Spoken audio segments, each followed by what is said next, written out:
बोलो राधे राधे। काल व्याल मुख ग्रास त्रास निर्नाश हेतवे श्रीमद् भागवतम शास्त्रम कलौ कीरेण भाषितम् कीरेण सुखित भाषितम्।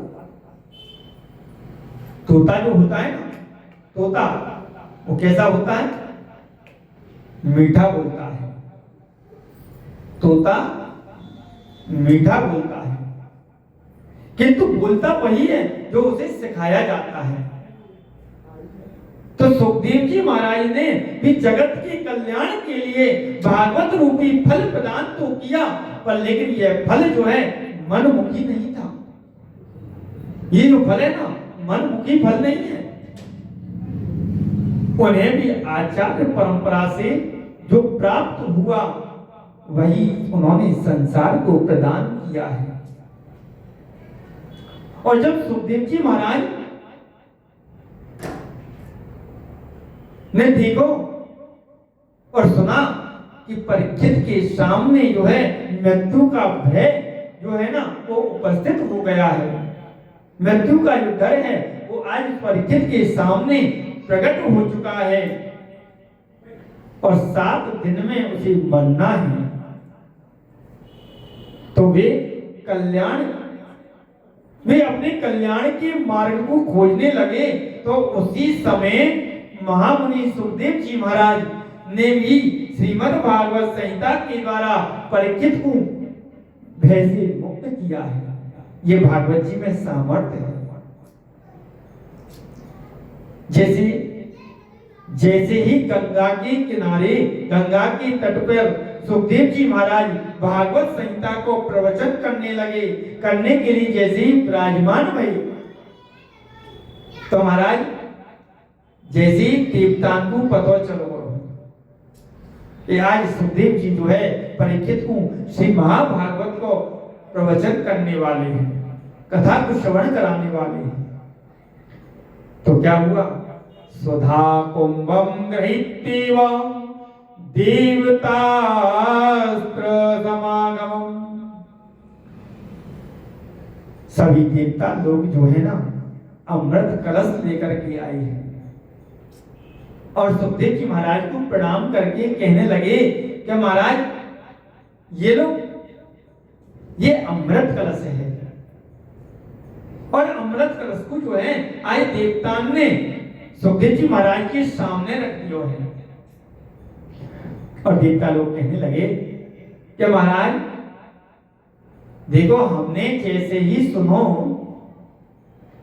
कि आप परीक्षित के सामने जो है ना मृत्यु को जो भय उत्पन्न है वो है, उस भय को दूर करने के लिए जो कथामृत को पान कराने जा रहे हो, जिस कथा को श्रवण कराने जा रहे हो, महाराज जी हम अमृत कलश लेकर के आ गए, हम अमृत कलश लेकर के आ गए और परीक्षित को आप जो है ना इस अमृत को पिला दो।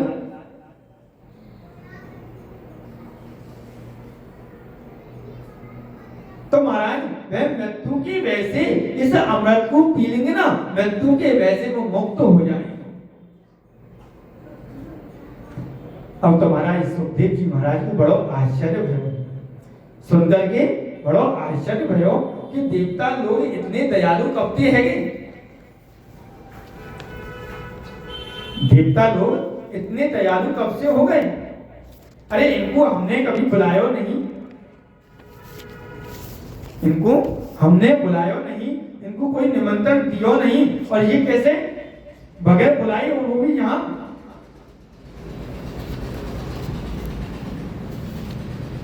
ये कैसे आ गए? क्योंकि घाटे का सौदा देवता कभी किसी से करते नहीं है। देवता तो घाटे का सौदा कभी किसी से करते नहीं। तो आज अपनो अमृत कलश ला करके आज सामने रख दिया है कि लीजिए महाराज, परीक्षित को आप इस अमृत को पिला दीजिए, और इसके बदले में हमें भागवतामृत जो है आप पिला दीजिए। परीक्षित को अमृत पिला दो और भागवत रूपी जो अमृत है उसे हमें पिला दो। आज सुखदेव जी महाराज हंसने लगे और कहने लगे कि अरे देवताओं, तुम लोग जो है ना श्रद्धा से अगर श्रोता बन करके आते तो मैं तुम्हें अवश्य इस कथामृत को पान कराता, पर तुम तो सौदागर बन करके आई हो, तुम तो सौदागर बन करके आई हो। अरे सौदागर ही नहीं, अब तो ठग बन करके आई।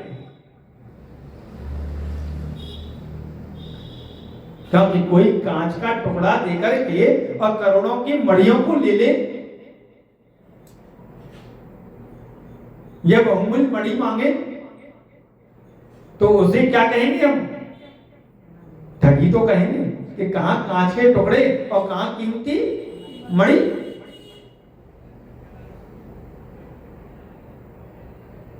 देवताओं, तुम्हारा अमृत जो है ना वो कांच के समान है, तुम्हारा अमृत कांच के समान है और मेरा कथामृत जो है ना वो करोड़ों की मड़ी है।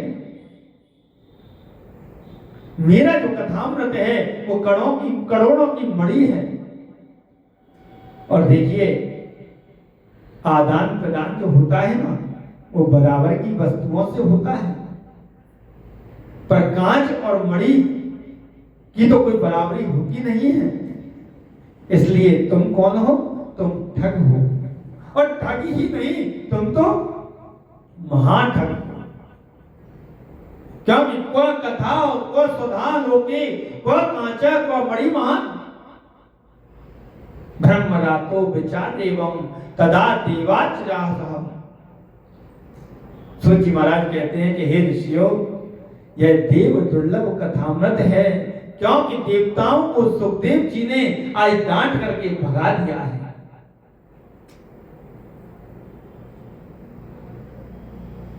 अब विचार करो कि कथामृत और सुधामृत में कौन सा अमृत श्रेष्ठ है। कथामृत और सुधामृत में कौन सा अमृत जो है वो श्रेष्ठ है कि जो देवताओं को भी जो है दुर्लभ है। योगी नाम दुर्लभ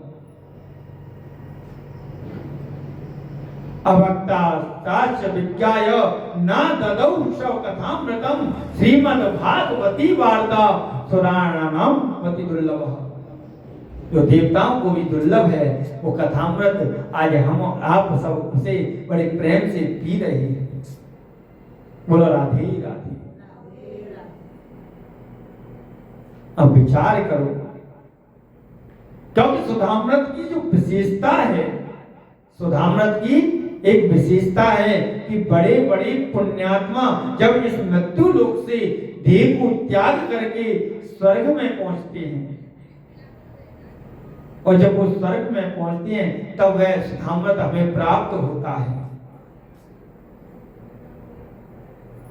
और इसके विरुद्ध ये कथामृत है। और इस कथामृत की ये विशेषता है कि कथामृत के लिए चाहे कोई पुण्यात्मा हो, चाहे दुरात्मा हो, चाहे पतित आत्मा हो या पापात्मा क्यों ना हो, कोई कैसा भी हो, ये अमृत सबको पिलाया जाता है। ये अमृत सभी को पिलाया जाता है और ये सबके लिए सुलभ है। तो पहली विशेषता तो ये सिद्ध हुई कि स्वर्ग का सुधामृत जो है वो पक्षपाती है। कैसा है? पक्षपाती है। जैसे कि हमारे गिरिराज जी में जो सुबह मंगला आरती हुई ना, तो मंगला आरती जब हुए तो मंगला आरती में चरणोदक बांटो जाए, चरणामृत बांटो जाए ना, तो वो चरणामृत सबको दिया जाए कि केवल एक को दिया जाए? हाँ, तो देखो ये जो चरणामृत जो सबको दिया जाए, ऐसी ये कथामृत है, इसके सामने चाहे कैसा भी व्यक्ति क्यों ना हो, चाहे वो पापात्मा हो, चाहे दुरात्मा हो, चाहे पतित आत्मा हो, ये सबको पिलाया जाता है। क्योंकि ये कथा किसकी है? मेरे गोविंद की है। और गोविंद सबसे प्रेम करता है, तो इसलिए ये सबको दी जाती है। क्योंकि ये सुधामृत जो है पक्षपाती है, भेदभाव करता है, और हरि कथामृत जो है वो निष्पक्षपाती है, निष्पक्षी है। जो आवे सबको पिलायो जाए, जो भी आओ सब बैठो और बैठ करके इस कथामृत को पान करो। अतः ये अभेदवादी है। और दूसरी विशेषता क्या है? दूसरी विशेषता ये है कि स्वर्ग का अमृत पीने वाले देवताओं को धीरे धीरे सुकृत जो है ना देवताओं की, वो क्षीण होते चले जाए।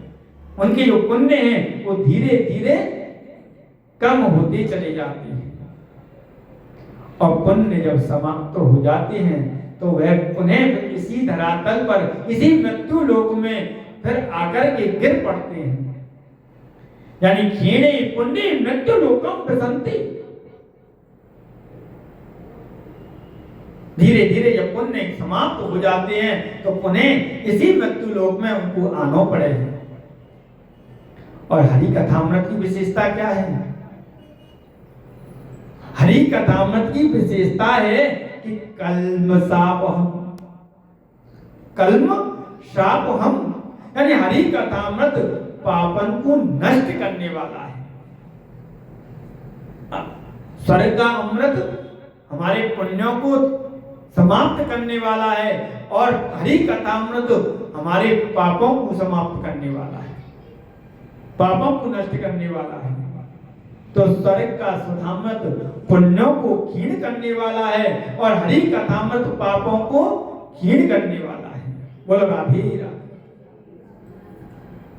तो एक और स्वर्ग का अमृत पुण्यों को क्षीण करके ऊपर से नीचे गिराता है, और इसके विपरीत दूसरी ओर जो है हरि कथामृत है, वो पापों को व कल्मषों को नष्ट करके और श्री हरि के परम पद को प्राप्त करावे हैं, प्रदान करावे हैं। अब बताओ कौन सा अमृत श्रेष्ठ है?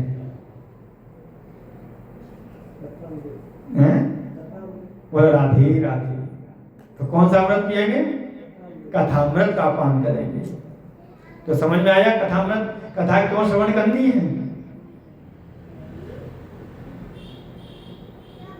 इसलिए क्योंकि देखिए स्वर्ग सुधामृत जो है ना वो दीर्घ जीवी बनाता है, पर हरि कथामृत दिव्य जीवी बनाता है।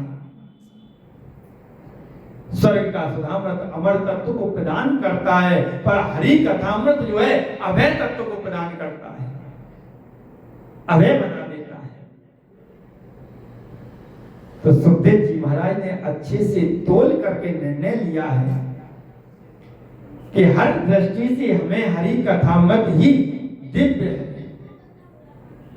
जहां पर विष्णुराज परीक्षित जैसे श्रोता बैठे हों और ब्रह्मराज सुखदेव जी जैसे वक्ता हो, पर ऐसे श्रोता और वक्ता को कोई ठग सकेगा? कोई छल सकता है? नहीं छल सकता।